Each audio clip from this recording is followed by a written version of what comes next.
దేశవ్యాప్తంగా కార్ల అమ్మకాలు నీరసించాయి.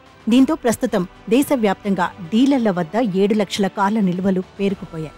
వీటి విలువ ఎంత లేదన్నా 73,000 కోట్ల వరకు ఉంటుందని ఆటోమొబైల్ డీలర్ల సంఘాల సమాఖ్య తెలిపింది.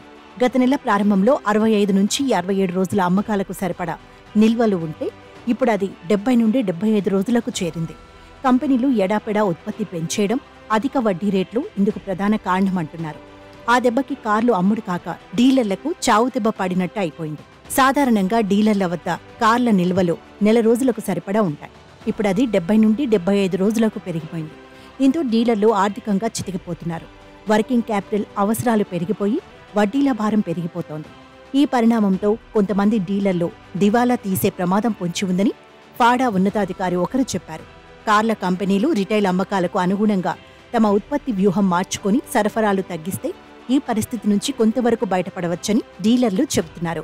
ఈ పరిస్థితి నుంచి బయటపడేందుకు కార్ల కంపెనీలే తమను ఆదుకోవాలని డీలర్లు కోరుతున్నారు.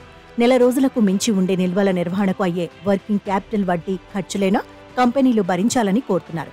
లేకపోతే ప్రస్తుత కష్టాల నుంచి బయటపడటం డీలర్లకు కష్టంగా కనిపిస్తోంది. దీనికి తోడు పేరుకుపోయిన వాహన నిల్వల అమ్మకాల కోసం కంపెనీలు ప్రత్యేక పథకాలు, డిస్కౌంట్లు, ఆఫర్లు ప్రవేశపెట్టాలని డీలర్లు కోరుతున్నారు.